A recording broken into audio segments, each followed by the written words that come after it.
Susanna Daly, and I'm the current president of the National Lawyers Guild.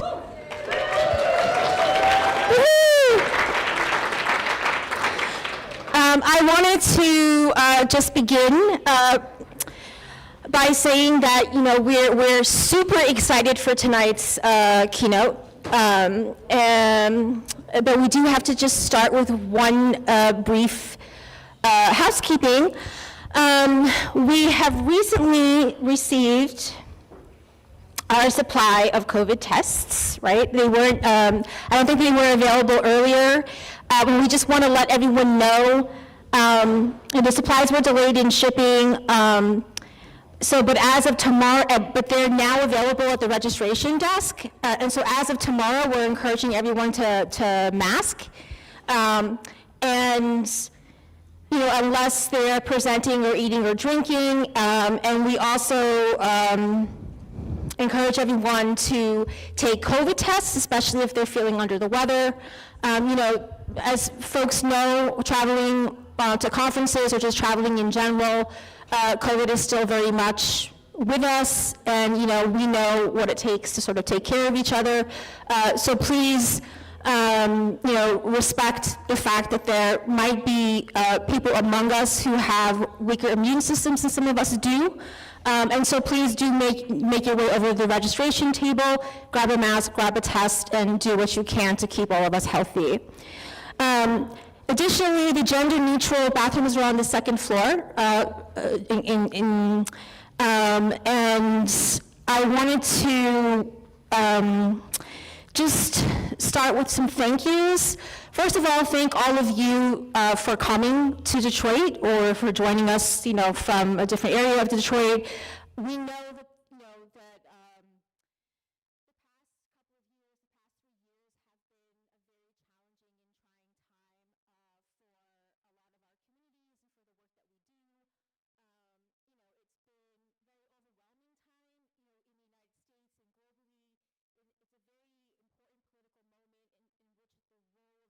lawyers, legal workers, and students has become very important.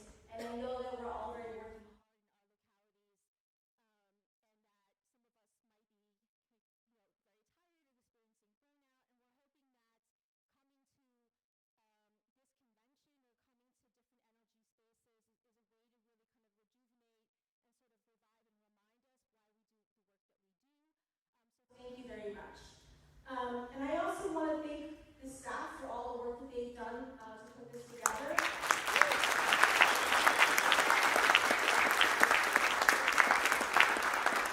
I might add that we didn't hire a convention coordinator this year, and it was really kind of the work of all of the staff, including Tracy, Lisa, Javier, Marco, Daniel, and Sarah, and Jamie. So thank you all.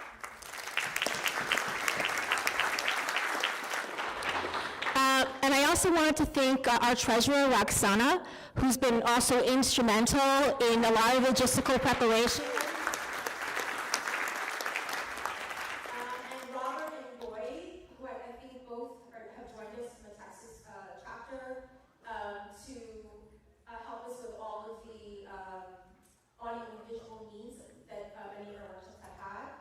I know that we've already had a very abundant couple of days with some very important presentations, and we have much more to come.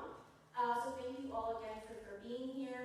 I want to give the Detroit chapter a moment to also welcome you all. So I'm calling up to the podium John Philo.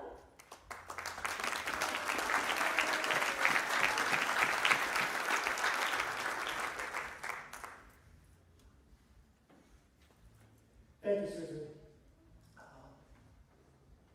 Good evening, everybody. I'm trying to keep in mind, there's these words someone once said that I really thought was beautiful. That someday I'll find the right things to say and the right words, and it'll be simple. Tonight, I will just keep it brief. Hopefully, I can get some of the right words. I'm John Philo, from the Sugar Law Center and from the Michigan chapter of the Detroit Michigan chapter of the National Lawyers Guild.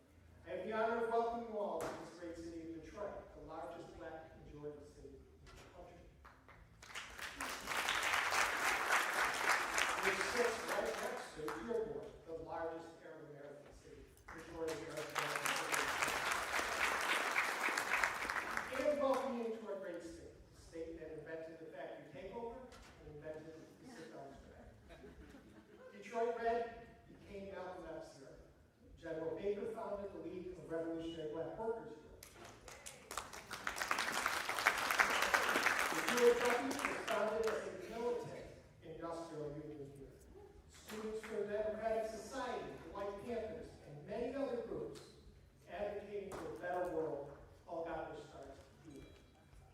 The radical history of Detroit and Michigan is deep and it's rich. It's really something we're all very proud of. But it didn't end in 1974. Today, members of the chapter are at the forefront of fights against data centers and of supporting university students who are being attacked by universities for no reason other than they said, stop the genocide on campus. We are providing extensive support to immigrant communities who are under assault from fascist agents, and we're protecting the rights of protesters. And on a local level, are taking initiatives to empower local communities to take economic control of their future. Most notably, we're also home to the first Palestinian American elected to Congress.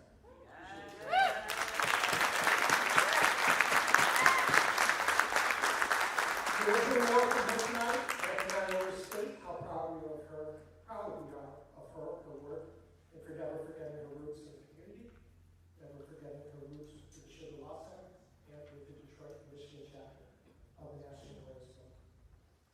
In every struggle that's happened in Detroit, in every struggle that's happened in Michigan, and in every important struggle that's happened in our country, there have been NLG lawyers and legal workers at the forefront. The work of Maurice Sugar, Ann Faye Ginger, Ernie Goodman, George Crockett, Bill Goodman, Claudia Morgan, Dean Robb, my uncle Harry Philo, Ken Cockrell, Ted Spearman, Hugh Davis, Dick Sobel, Ron Biosky, Julie Hurwitz, Neil Bush, Ron Robert, Victoria Roberts, Carol Youngwood, Jeannie Meyer, and Ray Alice Jennings, and Cynthia Keenan, and many more from Detroit and Michigan, and from the Detroit and Michigan chapter of NLG have helped to shape and define the struggle for a fair and just society in nearly every aspect of legal work. We're all part of that history. Through our work, we deepen it and give it life for the better aspects of those who came before us. We must grow and deepen the legacy of radical lawyering into the future. The NLG is the only organization that can do that. These times have shown we are the only legal organization to do that. And that's why it's so great to see everybody here in Detroit. I keep saying Detroit, we're in South Florida.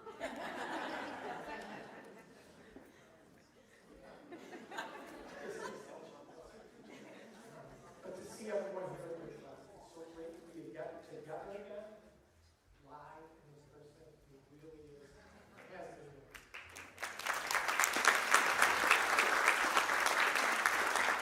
We welcome you, and have a great convention. Thank you.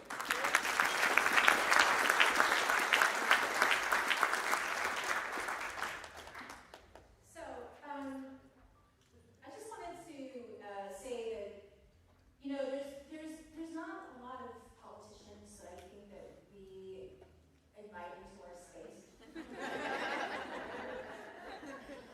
Rashida, and you know, there are others too, but particularly Rashida, who is unique in our admiration, and she truly is a champion of justice. And I was just mentioning to her that, you know, when I was working as an organizer in Chicago, I used to come to Detroit quite often to meet with Access, which is a very large Arab American nonprofit organization that has existed here for a very long time. And Rashida was on the staff of that organization. And we together had launched something called the National Network of Arab American Community-Based Organizations. And I knew then that she had always, in addition to supporting the Arab American community, had always been centering the cause of economic justice and support for the Black community of Detroit, which, you know, was not always common among other Arab American leaders, right? Something that we had to learn as a community.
dozen votes to meet up with.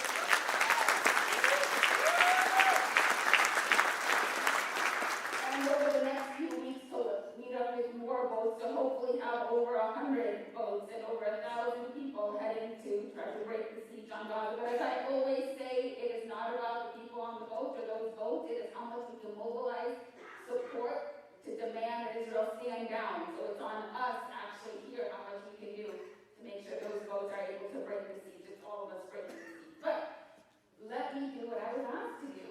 And first of all, I do want to say that it is really, really an honor for me to be here with you. And this gathering is the most badass gathering of legal minds and movement builders. It is an honor to be among people who have dedicated your lives to the law, not as an instrument of power, but as a tool of justice. You understand that the courtroom is just one front in a much broader struggle, one that stretches into our communities, our movements, and into the streets. And it is in all of those that tonight's keynote speaker has shown up consistently, courageously, and unapologetically. Tonight, I have the honor of introducing not just a colleague in the struggle, but a sister, Rashida Tlaib. For me, Rashida's story is deeply personal. As a Palestinian woman, we carry with us histories of displacement, resilience, and an unshakable commitment to justice. But the thing is that Rashida has never let that identity be boxed in or tokenized. Instead, she has transformed it into a source of strength, one that connects her to struggles far beyond any one community.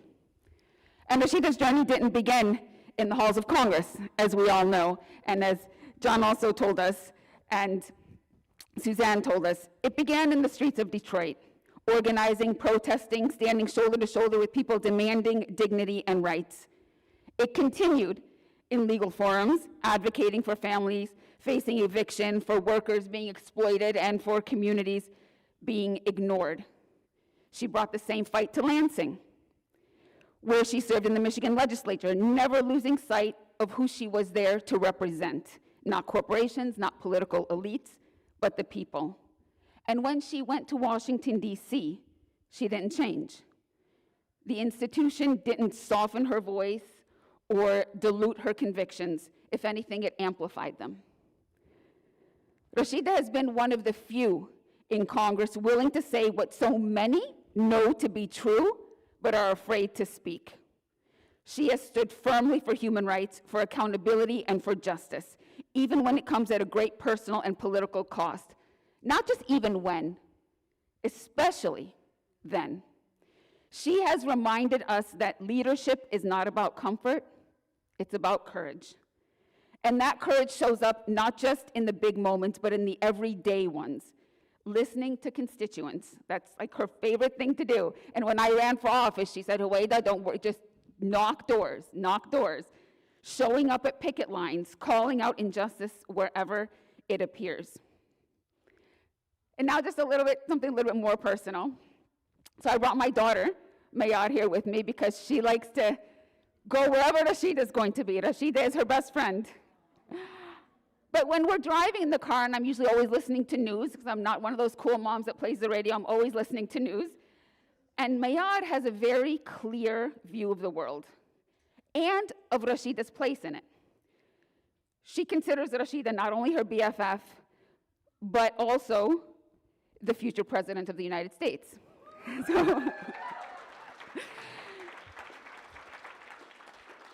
So when we're driving the car and when I'm listening to the news and when we hear about yet another outrageous thing that Donald Trump has done, Mayar will ask me, Mama, can we call it Rashida? And I'm usually like, no, you can't call it Rashida. She's like, we have to convince her to run for president. And I tried to explain to actually her before the first time she asked about all of the hurdles of, a Palestinian woman, progressive, running in this kind of environment, but Maya didn't accept that. She didn't. And she's like, well, can I text her then?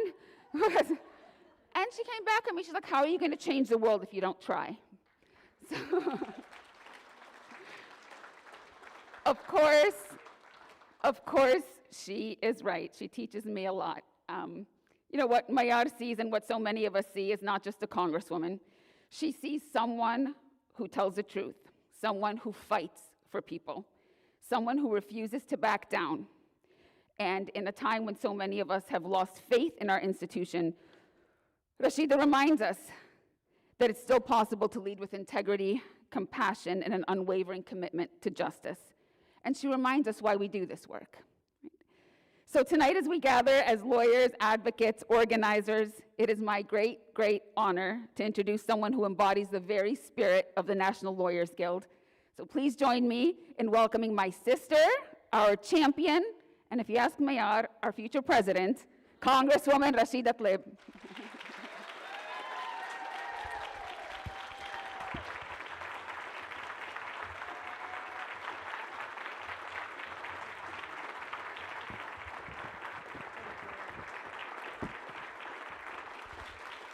Thank you all so much. Thank you. I cannot express my deepest appreciation to my sister Howeida, and of course my sister Suzanne, for always creating a safe space for me. Sometimes they just don't understand when they look at me. I fully feel seen and heard, and so I can thank them from the bottom of my heart. Miyad already knows I'm going to run her campaign for president. I'm really good as a campaign manager, Miyad. You will win. But I just want to stay, bring into my roots. It's important to me. It gets me kind of grounded before I try to address all of you. You know, first, welcome to my district. This is my district. This is a district that continues not only through me, but through many movement folks all throughout not only Detroit, but Southfield, Western Wayne, and surrounding communities to birth movements. So you all know I was born and raised in Detroit. Many of you might not know I'm the eldest of 14. It's always surprising because I just saw Jeannie's like, you're the eldest of 14? I said, Jeannie, you've known me for almost 20 years. You don't know that? And you know, Ilhan Omar, my sister Ilhan Omar calls me Mama Bear because I do kind of come out, and big sister, Mama Bear, very protective of my residents in my community. What you might also not know is, yes, both of my parents are Palestinian immigrants. My father came here with 4th grade education. He was the guy in the 70s that would put his arms out and say, which watch do you want? And the Waterdale perfume. I don't know, remember? Yeah, he hustled. And then my mom only went up to 8th grade education. So, you know, being the eldest of 14, not speaking English when I started school here, my mother was 3 months pregnant with me from Palestine on the airplane here. So she likes to tell people that she made me in Palestine. Yeah, that's kind of gross, but okay.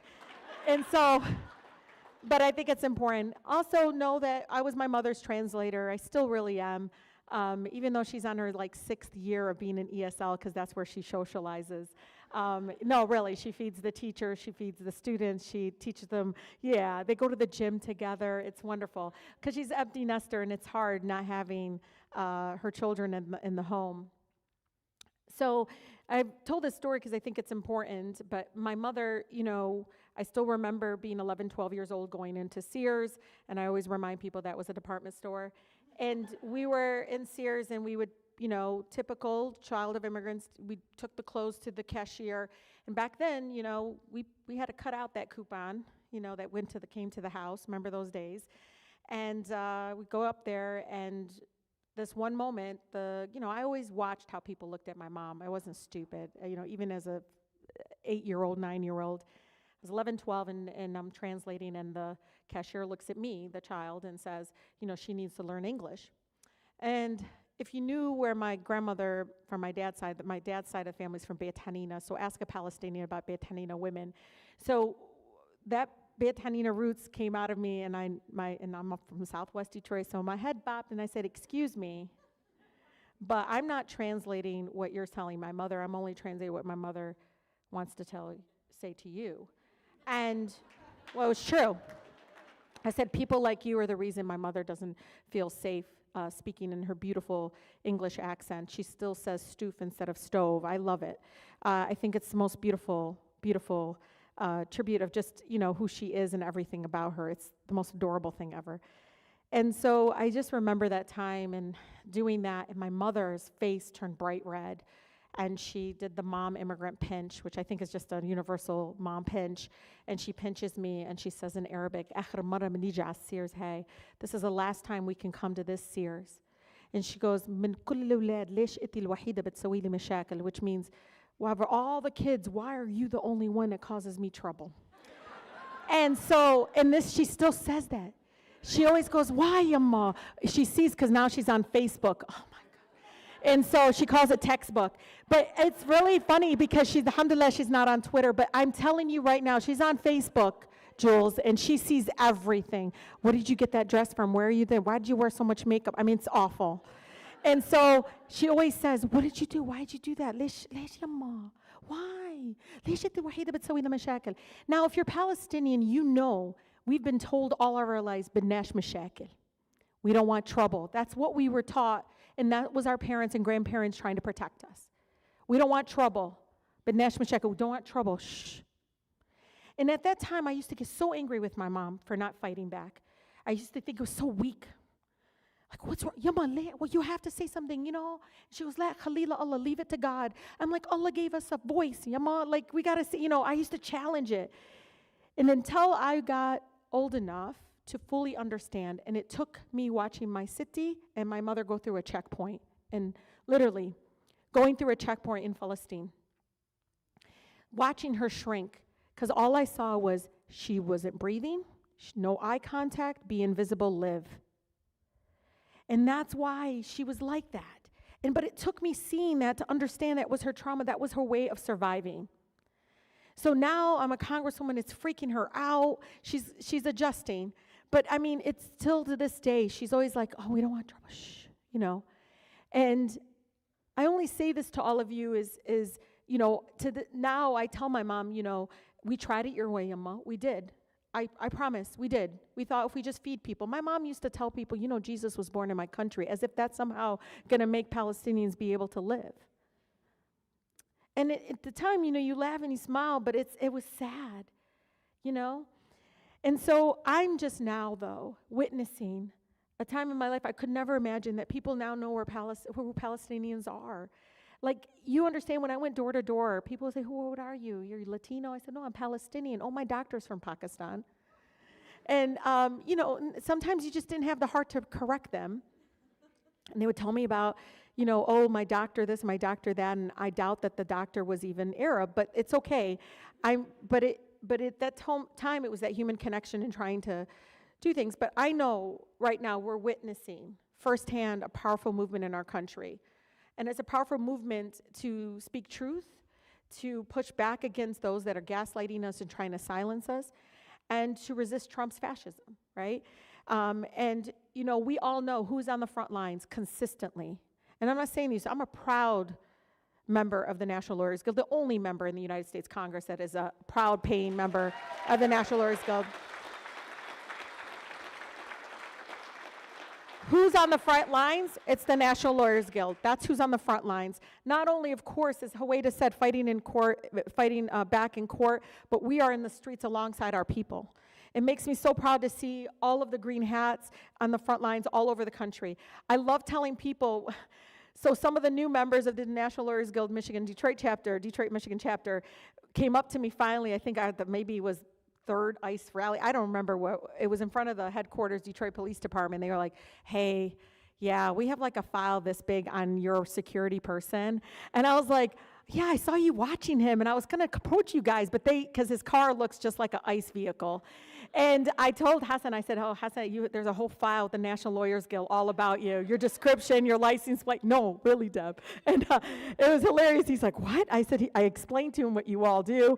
And anyways, I just want you all to know the Guild is there with our neighbors, providing that crucial check on fascism. I want you to know when Sarah Habu and Liz, all of them are sitting there in Livonia, and you got to ask people in Michigan, they were in Livonia National Lawyers Guild, Detroit, Michigan chapter, doing a Know Your Rights training. All these women were being taught what the badges mean, what to do, and how they can record. And if they're out backyard gardening, you better keep that fence locked, because if that's a little fence open, then you're going to get, I mean, it was just, and they were all writing.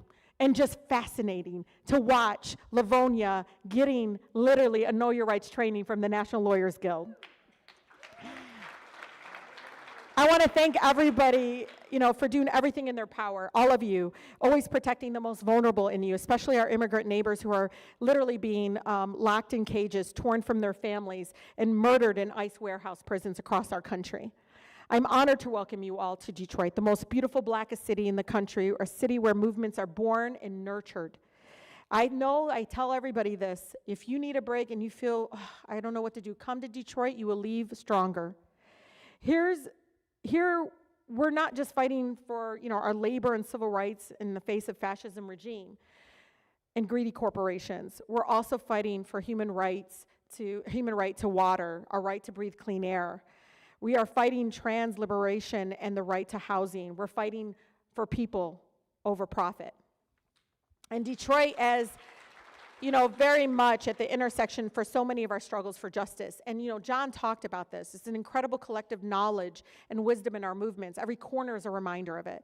I was taught by community mothers constantly to speak truth no matter if my voice shakes. Literally would tell me, keep speaking, keep talking.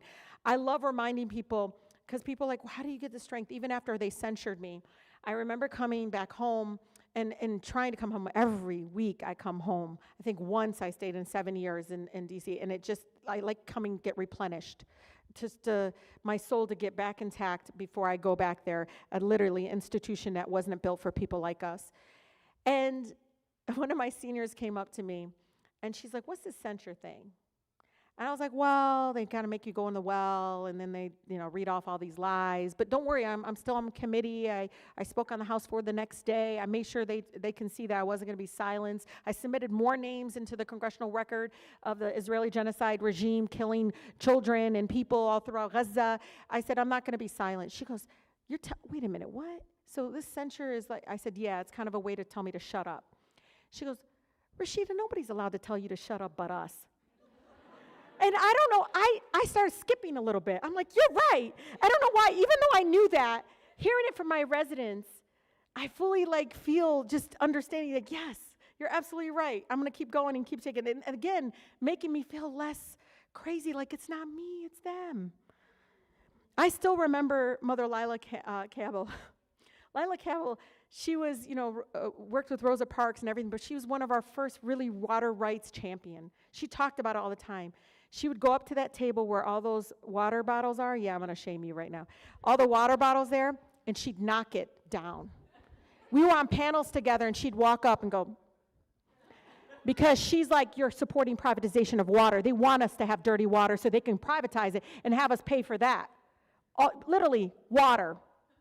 And so that is who I got surrounded by. I still remember hearing Grace Lee Boggs saying transformative change doesn't happen because a bill was introduced in Congress or by the grace of someone sitting in the White House. It starts with us, in the streets, in our communities, building movements right here on the ground, hand in hand with people directly impacted by the injustices. Rooting, again, in their voices. When we root it in community, you know in your bones that doing nothing isn't an option. That throwing your hands up and saying that change we deserve just isn't possible is not an option. And I know, we all know this. We can't listen to people who say our plans are too ambitious. God, that's so fucking annoying. I personally know what doing nothing looks like right here in our district. My neighbors know what being sacrificed for corporate profits feels like. We are reminded every single day that corporate greed in the people who serve it in our government is one of the biggest threats to our democracy. You all know this. But trying to show people what is actually possible, right? And that we shouldn't be in survivor mode. We should be able to thrive. The fascist oligarchy we are living under is exposing the rot at the heart of imperialism. I mean, think about it, y'all. He's possible in what he's been able to do because the structure was there already. The forces of hate and greed may be wealthy, but they are outnumbered by the rest of us. And I promise you, they are scared of our people power movement. The regime is so, literally the regime, and I call it this regime, is so deeply unpopular that they're trying to make it illegal to disagree with them. Working overtime to suppress voting and organizing right now. I know we are deeply concerned about the attacks on our First Amendment rights and our right to protest from college campuses here in Michigan to neighborhoods in every corner of our country. But dissent is fundamental American value. Protesting genocide is not a crime. Standing up for immigrant neighbors shouldn't get you murdered. And abolishing ICE, we know, saves lives. Yet we all know, and that's why we're on the front lines, we see countless people, students, organizing, community members being targeted, hit with bogus charges, thrown in warehouse prisons, brutalized, and killed in cold blood for having the courage to speak up. And this started before Trump got elected. The fascists have threatened our very own National Lawyers Guild. We all know this, tried to intimidate us into retreat. But their pathetic weakness only gives us more strength to fight. I think they forget who the hell we are. Like, you push us and tell us we can't do something, we're gonna show you we're gonna do it. The people who have helped carry out genocide, coups, kidnappings, want to label the people who cry out for peace as terrorists. Shame. We all know who the terrorists are, and we will not be silenced. From the civil rights movement to anti-war protests to the movement for Black lives, our country has long history of everyday people. From students to grandmothers leading movements for change by protesting again against and challenging the status quo. Our students here in the University of Michigan, this is important, you know, and Hawaita's seen them. She talked to him, looked them in the eye. Many of you did. John, I know you met with them. I mean, literally, movements on campuses started the anti-war movement. Movements, Deb. Academic freedom of these young people standing up. What I love is, like, they're following the money. They're like saying divest. They're talking about boycotts. It's incredible. It's inspiring. They're literally putting their bodies on the line to save lives and demand divestment from war, genocide, ethnic cleansing, and apartheid. There's no justification in brutalizing them, threatening them with expulsion, restricting their constitutional rights, and stripping their, again, right to due process. I have continued to call these public universities to end these repressive tactics and stop suppressing the very activism and academic freedom and thoughtful debate that they seek to inspire in their students. And Deb knows this. They pick on the students because they think they are easy targets. They have no idea the National Lawyers Guild is right there behind them. No, they're really, I love it when you all show up because it does scare them. But I've been so inspired by how courageous they've been, and some of them say, stop calling us courageous. You ever see that? I know, it makes me feel like, oh, we're not courageous. This is what we're supposed to do. I was like, oh, calm down. God, did I sound like that at 19, 20 years old? No, really. They're like, you can't speak. I was like, that's fine. I just came to bring you food. No, really, I'm like totally cool with not speaking. This intensely repressive era is sharpening our skills. We all know this. I see it evolving our tactics, birthing literally powerful mutual aid, organizing networks. I love it. You know, I love taking the whistle on the floor. Nobody knows what the hell I'm doing. I was like, yeah, you haven't seen that we're using whistles in our camera to protect us. Literally, I say to people, again, the birth of the movement around mutual aid and organizing networks. But I remind my colleagues, stop. You're the same people that funded ICE before Trump. When people told you abolish ICE, in 2018, people shunned me, oh, you abolish ICE. I said, you didn't grow up in Southwest Detroit where they had checkpoints, where they were literally asking people for documentation, profiling them, ripping them away from our communities. But it didn't start with Trump, and we know it won't end with Trump. The political establishment on both sides of the aisle is always working foremost to protect the status quo, protecting their wealthy donors and those who profit off of our broken, inhumane systems. Take our government's bipartisan addiction to war. Wow, do both Democrats and Republicans love war? It's disgusting. Some of them actually own stock in literally death and destruction. Every time they press the button, they make money. Democrats and Republicans alike get campaign donations, literally, when they vote. As soon as they vote for ethnic cleansing and genocide, they get a big check. I know that Trump just requested $1.5 trillion in military budget that will enrich weapon companies and big tech while millions of Americans struggle. This is the same president who just cut $1 trillion in healthcare funding, the largest cut in American history. You all understand this is literally the largest transfer of wealth that we've ever seen in our country. He can magically find trillions of dollars for war, but not working class. Americans choosing literally now between paying their rent. You all know this, than prescription drugs. Have you ever talked to someone that rations their diet, like literally their insulin? I have. 55-year-old right here in Lathrop Village. It's a sick joke.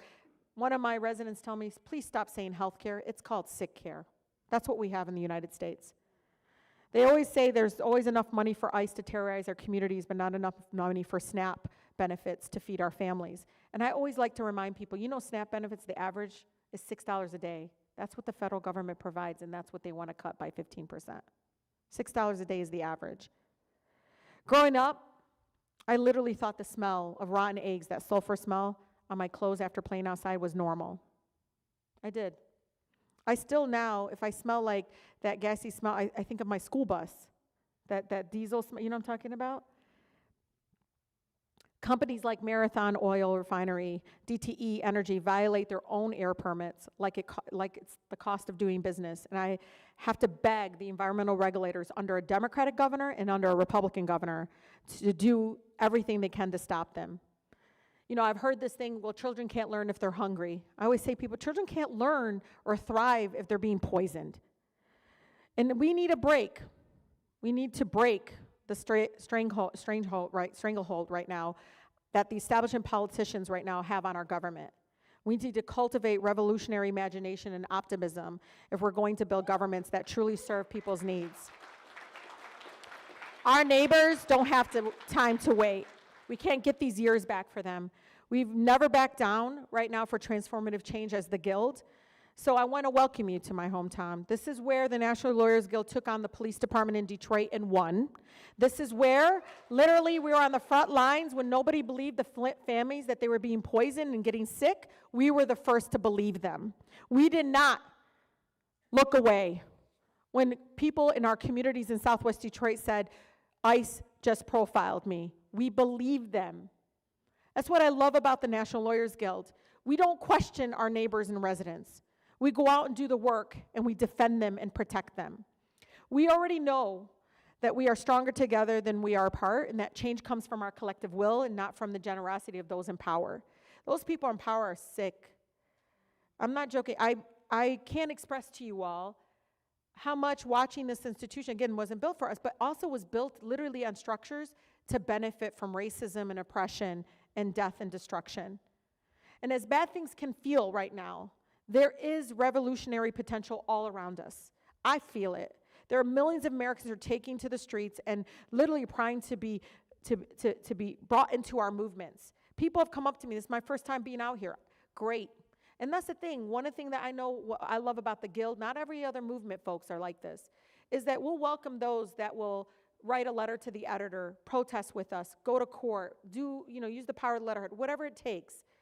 But we don't judge folks. You come as you are and you do what you want that makes you feel, again, that you make that change. But we sure in hell can't fight without the sea of green hats watching all over us right now and bailing us out. Yes, I put the number for the National Lawyers Guild right here. No, literally. Every time the Democratic caucus is like, oh, you call this number. You hear me, Stephen?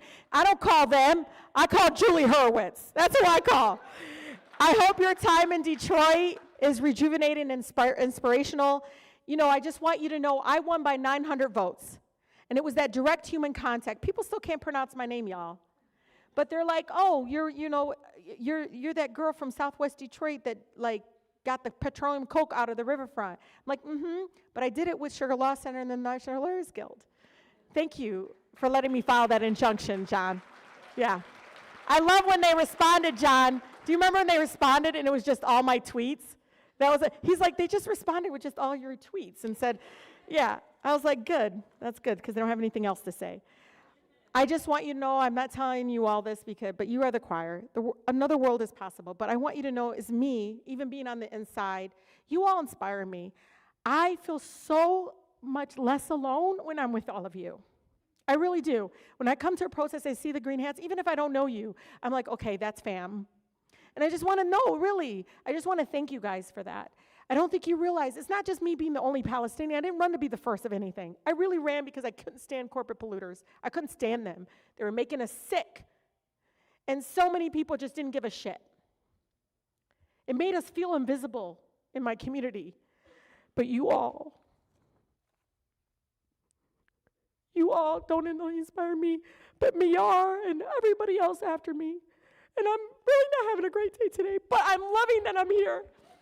But I want you to know, we're gonna fight like hell, we're gonna push back. And I think one day you're gonna let me wear the green hat again, because you keep telling me you can't do it, Rashida, because yeah, I wanna wear it, but you guys won't let me do it right now. But give me the hat, because I might wear it on the House floor one day. We're not allowed to wear hats, but if she can wear a hat, you know who she is. She's not in Congress anymore, then I should be able to wear my green hat. But I want to thank you from the bottom of my heart. Welcome to this amazing, amazing community. The 12th Congressional District Rebirth Movements, we call ourselves the Tenacious 12 because we don't take no for an answer. We never will, because I'm their Congresswoman. Thank you all so much. God bless.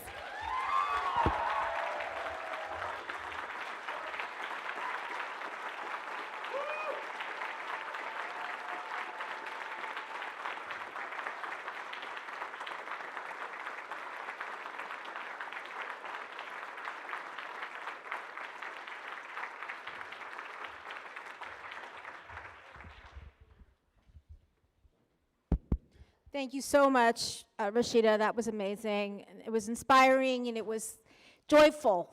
So thank you so much for that. We really appreciate it.